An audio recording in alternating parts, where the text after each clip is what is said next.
There is no old truth. There is no it's enough, it's enough. It's not enough. It's working. It's working. It's working. People have sat down for years waiting for change of story. They sat down for years, years after years. I know my story will change. My story will change. My story will change. My story will change. They shake their head until they lose balance. Do what changes people's story. You won't beg for a change of story. It will change on its own accord.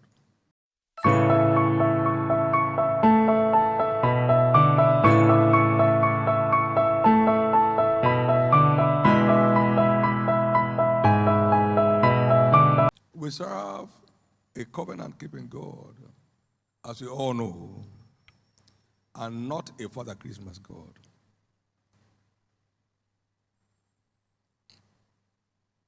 It's not a dash, dash, dash God.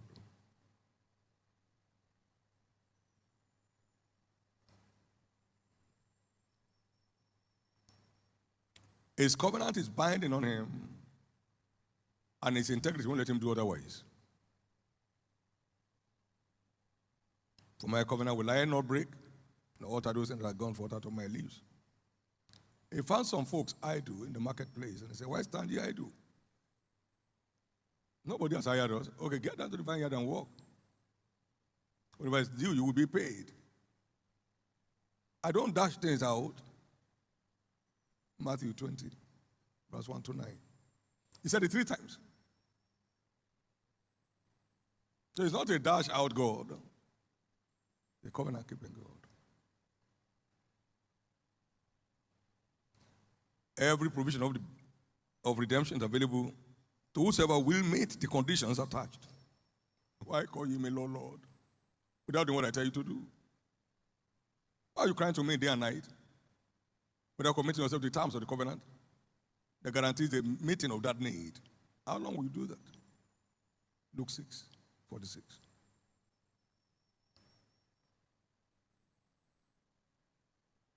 And so be ye doers of the word, not documenters.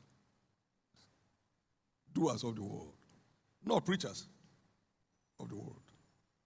Be doers of the word, not teachers of the word.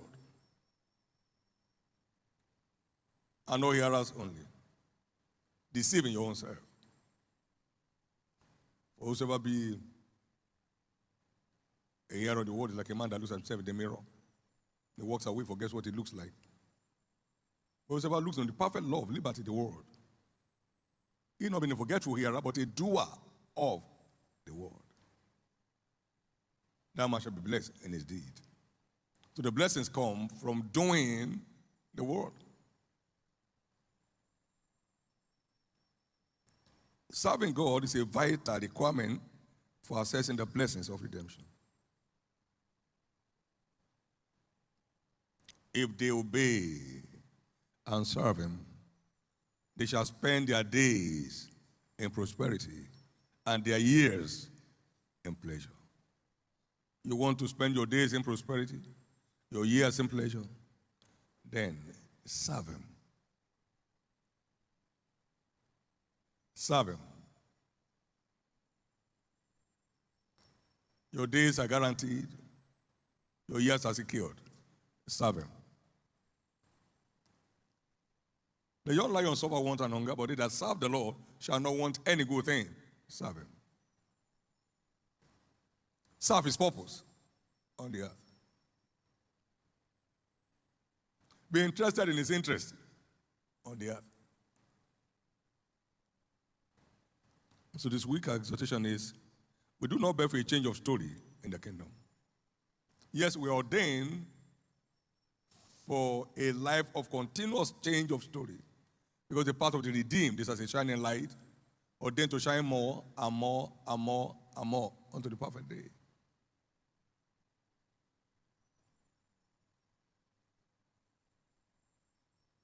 Proverbs chapter 4, verse 18. And in 2 Corinthians 3:18, it said, and we all with an open face, beholding him as in a glass, or in the world, we are changed from glory to glory into the same image as by the Spirit of the Lord. So the Bible is a change of storybook. Not a storybook, a change of storybook. For those who care to do what the word says to do. We do not bear for a change of story in the kingdom. We engage the terms of the covenant as stated in scriptures to keep changing from glory to glory in our journey. Anchor scripture, Psalm 35, verse 27. Let them shout for joy, their favor, my righteous cause. Let them say continually, because it never ends. Let the Lord be magnified, which takes pleasure in the prosperity of his servants. So a change of story anchors on favoring his cause. Signing up for his purpose on earth. Staying committed.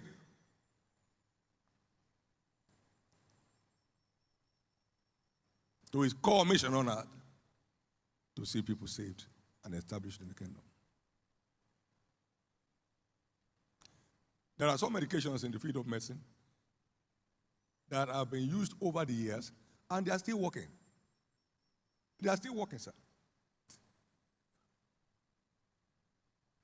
Intravenous stuff is still working. You can't eat, you can't do anything, you put drip in your body. You guys say, no, it's been old. But it's working. It's working. Now, the sun has been working, and it's still working. Without the sun, the plants will die.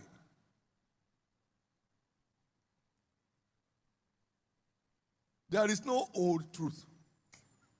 There is no it's enough, it's not enough. It's working. It's working. It's working. People have sat down for years waiting for change of story. They sat down for years, years after years. I know my story will change. My story will change. My story will change. My story will change. They shake their head until they lose balance. Do what changes people's story. You won't beg for a change of story. It will change on its own accord.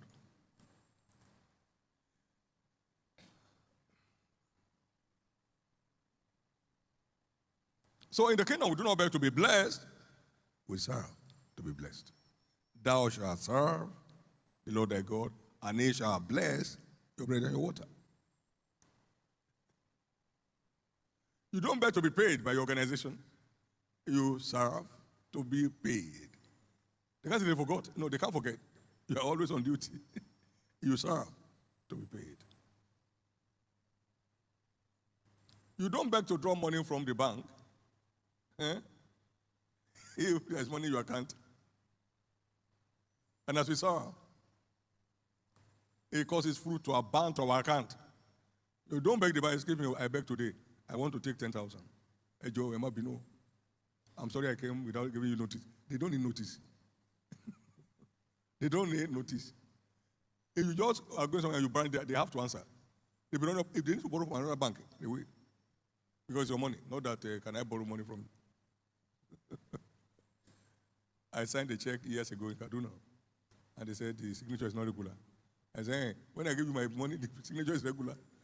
Okay, bring me the check. So I signed all the check slips. Check anyone that's regular here and bring my money. If it's not, bring me another checkbook. I will sign. They begged me. I said, no way. Since I don't know how to sign again, when I wanted to collect my money. You don't beg to be blessed. If you have fruits that are bound to your account. I'm not speaking in respect of want, but I want fruits to abound to your own account. Philippians 4, 15 to 19. So every investment is an abandoned stuff into your account. We don't beg to be. Now, please understand these little things. John 3:12. If I speak to you earthly things and they are difficult to understand, you understand everything else. You don't beg to be blessed in the kingdom. You serve to be blessed. Number 2, we do not beg to be promoted. We serve our way to promotion. Occupy till I come, he told them. And then some 7 walked away. Nonsense. He's giving us money to smoke. They went. One said, I'll keep your money for you. I'm a man of integrity. I'm not doing anything. You are not still a man. Me, I'll be serving you. You'll be traveling around. And then he came. One came and said, I made 10 more. 10 more have the authority over 10 cities. I said, this is what he will do. That's what he does. You serve your way to promotion. You don't wait to be promoted in the kingdom. You serve your way there. Promotion comes not from the east, not from the west. God is judge of all. Psalm 75. He puts down one, he says for another. So it doesn't call a committee, there's no council. When you're due for promotion, he promotes you himself. The anger of your people, the people in your environment notwithstanding, the bitterness of your enemies notwithstanding, the acrimony among your friends notwithstanding, when it's your turn to be promoted, he does it by himself. He doesn't call the council. Nobody can influence his agenda. And it's not a respect of persons. It's your turn to be promoted. Luke 19, 17 to 19. From 1 pound to 10 cities. From 1 pound to be Lord over 5 cities. Not pounds, cities. That's how dramatic promotions can be.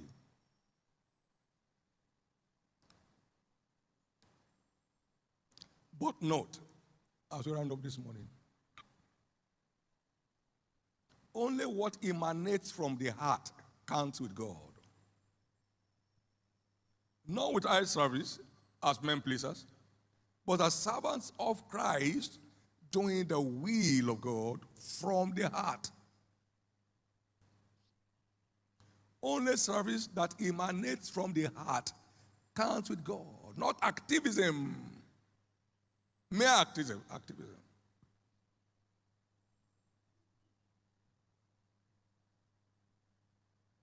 But the heart of man is deep, and desperately wicked, who can know it? Jeremiah 17, verse 9 and 10. I, the Lord, I search the heart. I try the reins to determine what I deliver into anybody's hand. So it's not just running around. Are you serving him from the heart? Then it counts. If it's not from the heart, it holds no water. It holds no water. There are some fellows, if you remove their title from them today, that's the end. That's the end of it. If it's a deacon and you discipline him, and he's no longer a deacon, never. Go bye-bye. I was serving you because I was a deacon. I'll be serving you without a title. Serving him from the heart. From the heart is what counts. So having a good time with ourselves yesterday, thanking God for their project in the pastor's meeting. I said, look, followership is 99.9 from the heart. It's not only talking about my father, my daddy. 99.9% from the heart. As the Lord liveth and as I so live, I'm not going to leave you. I'm hooked on. I'm connected. Therefore, keep your heart with all diligence. Let the things you are doing emanate from your heart. Let it have root in your heart. For out of it are the issues of life.